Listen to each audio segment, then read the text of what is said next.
বিভিন্ন উন্নয়নৰ কাম আমি আৰম্ভ কৰিছোঁ আৰু এই কামৰ পৰিণতিত আজি আমি দেখিছোঁ যি ৰঙাপাৰা সমষ্টিত এটা সময়ত হয়তো ৰাস্তা ঘাটৰ কোনো সুব্যৱস্থা নাছিল। আমাৰ আদিবাসী চাহ বাগিচা অঞ্চলত বসবাস কৰা আমাৰ ভাই ভনীসকলক বহু সুবিধাৰ পৰা বঞ্চিত কৰি ৰখা হৈছিল। আমাৰ অন্য ভাষা ভাষী যিসকল লোক আছে সেইসকলো বিভিন্ন সুবিধাৰ পৰা বিশেষভাৱে গ্ৰামাঞ্চলৰ লোকসকল বঞ্চিত কৰি ৰখা হৈছিল। আজি তাৰ বিপৰীতে এখন উন্নয়নৰ প্ৰতিচ্ছবি আৰু অনিৰুদ্ধ উন্নয়নৰ প্ৰগতিৰ যিটো যাত্ৰা আমাৰ দিনত আৰম্ভ হৈছে, সেই যাত্ৰাই ৰঙাপাৰা সমষ্টিৰ বিভিন্ন অঞ্চলকো চুই গৈছে। পঞ্চায়তী ৰাজ যি ব্যৱস্থা, এই ব্যৱস্থা আপোনালোকে সকলোৱে জানেই যে ভাৰতবৰ্ষত পোন প্ৰথমবাৰৰ বাবে 1993 চনত পঞ্চায়তী ৰাজ ব্যৱস্থাটোৰ জৰিয়তে গ্ৰামাঞ্চলৰ ৰাইজক এখন লোকেল সেল্ফ গভৰ্ণমেণ্ট, এখন স্থানীয় চৰকাৰ প্ৰদান কৰাৰ এক মহৎ লক্ষ্যৰে আৰু ক্ষমতাৰ বিকেন্দ্ৰীকৰণৰ জৰিয়তে এখন দুৰ্নীতিমুক্ত আৰু তৃণমূল পৰ্যায়ত গণতন্ত্ৰক শক্তিশালী কৰিব পৰা, লগতে সামুদায়িক যি সৰ্বাংগীন বিকাশ গ্ৰামাঞ্চলৰ, সেই লক্ষ্যক সন্মুখত ৰাখি এই পঞ্চায়তী ৰাজ ব্যৱস্থা 1993 চনৰ পৰা আমাৰ দেশত আৰম্ভ হৈছিল। 1992 চনত পঞ্চায়তী ৰাজ আইন প্ৰণয়ন কৰা হৈছিল। দেশৰ সংবিধানৰ 73 সংখ্যক সংবিধান সংশোধনীৰ জৰিয়তে। আৰু আজি আমি দেখিবলৈ পাইছোঁ ভাৰতবৰ্ষত প্ৰায় 6.5 লাখখন গাঁও আছে আৰু অসমত প্ৰায় 26,500খন গাঁও আছে।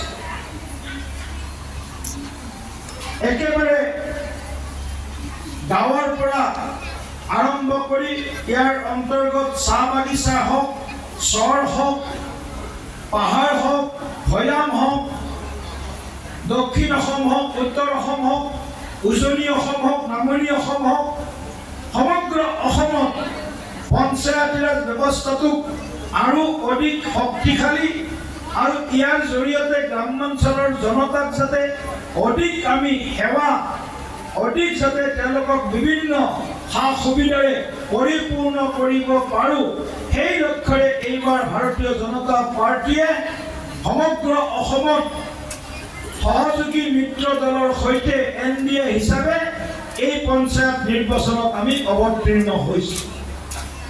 আপোনালোকক জনাবলৈ পাই আমি আনন্দিত হৈছোঁ। বা আপোনালোকে ইতিমধ্যে কিছু পৰিমাণে খবৰ পাইছে যে সমগ্ৰ অসমৰ 397খন জিলা পৰিষদৰ ভিতৰত ভাৰতীয় জনতা পাৰ্টীয়ে 32খন আসনত আৰু অসম গণ পৰিষদ দলে 2খন আসনত, সৰ্বমুঠ 34খন আসনত আমি বিনা প্ৰতিদ্বন্দ্বিতাৰে জিলা পৰিষদ আমি জয়যুক্ত হ'বলৈ সক্ষম হৈছোঁ। 2197খন যি পঞ্চায়ত বা AP মেম্বাৰ, 2197খন পঞ্চায়ত বা AP মেম্বাৰৰ ভিতৰত আমি 299জন AP মেম্বাৰ সমগ্ৰ অসমত ভাৰতীয় জনতা পাৰ্টীৰ নেতৃত্বত আমি বিনা প্ৰতিদ্বন্দ্বিতাৰে নিৰ্বাচিত হোৱাত সফলতা অৰ্জন কৰিছোঁ। কিন্তু গাঁৱত পকী ৰাস্তাটো বাদ দিয়ক, গাঁৱৰ বোকা পানী গছকি গাঁৱৰ মানুহে হস্পিটালত যদি এজন ৰোগী লৈ যাব লগা পৰিস্থিতি হয়, সেই ৰোগীজনে কেতিয়াও হস্পিটাল গৈ পোৱা নাছিল। ৰাস্তাতে এই ৰোগীজনৰ মৃত্যু হৈছিল। দলং নাই, ৰাস্তা নাই, কালভাৰ্ট নাই। এখন হয়তো প্ৰাথমিক চিকিৎসালয় আছে, সাব চেণ্টাৰ আছে, ডক্টৰ নাই, কৰবাত ডক্টৰ থাকিলে নাৰ্ছ নাই, কৰবাত ডক্টৰো নাই, নাৰ্ছো নাই, ঔষধো নাই। গতিকে এনেধৰণৰ পৰিৱেশ পৰিস্থিতি আমি দেখি আহিছোঁ আমাৰ সন্মুখত। ইয়াত বহি থকা বহু আপোনালোক শ্ৰদ্ধেয় জনগণে এই পৰিস্থিতি পৰিৱেশৰ ভুক্তভোগী।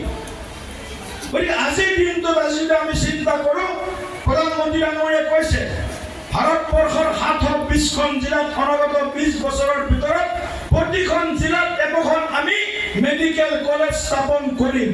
আৰু তাৰ কাৰণে আজিলৈকে ভাৰতবৰ্ষত কংগ্ৰেছৰ দিনত 347খন মেডিকেলৰ ঠাইত আজি ভাৰতবৰ্ষত আমি 55 বছৰত 347খন মেডিকেল আৰু নৰেন্দ্ৰ মোদী ডাঙৰীয়াৰ কাৰ্যকালত প্ৰায় 612খন মেডিকেল কলেজ সমগ্ৰ ভাৰতবৰ্ষৰ ভিতৰত আমি নিৰ্মাণ কৰিবলৈ সক্ষম হৈছিলোঁ।